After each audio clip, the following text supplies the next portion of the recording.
Oi, gente, bem-vinda a mais um podcast. Hoje a gente vai falar sobre as filosofias sociais do século XIX, um período que foi muito importante devido às transformações que tiveram, a industrialização que aconteceu na época também. A gente também vai dar a introdução de alguns outros assuntos que foram muito importantes na época e vamos lá!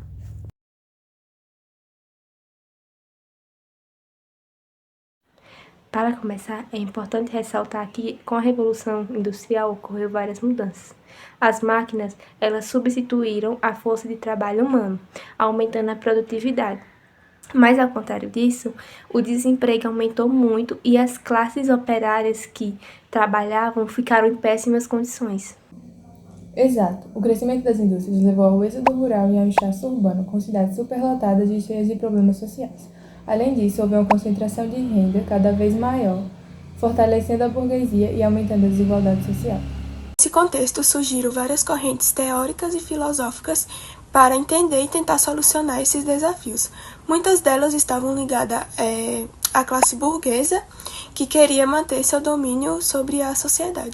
Bom, um ponto interessante é que essas filosofias sociais estavam muito influenciadas pelos espíritos científicos da época, descobertas na física, na química e na biologia, como as de Newton, Lavoisier, Lamarck e Darwin, inspiraram os pensamentos sociais desse período. Do que William Baltimore, ele chamou o período de 1750 e 1850 de pré-história da sociologia, quando os pensadores como o Marx, o Comte e o Mosquiteu, ele tentava entender as dinâmicas sociais. Bom, gente, só que aí vinha o caso, de nem todas essas correntes serem realmente científicas, como o darwinismo social e o evolucionismo, que procuravam meio que justificar a dominação europeia no colonialismo com ideias contrárias, ideias erradas, E aí tinham essas informações tinham meio que um viés informativo meio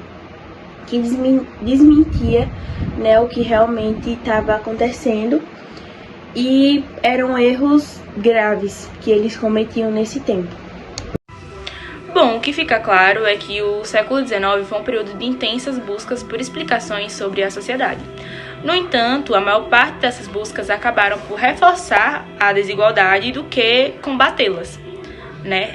Nesse capítulo, nós também estudaremos sobre o positivismo social, sobre o darwinismo, o positivismo e o racismo científico.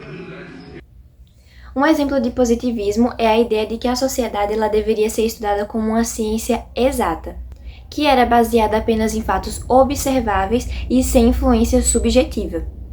Essa corrente foi muito influente, foi muito importante para a época e ela acabou ajudando a moldar o pensamento científico da época. Exatamente, e com isso, hoje encerramos a nossa discussão. Espero que vocês tenham gostado e até logo!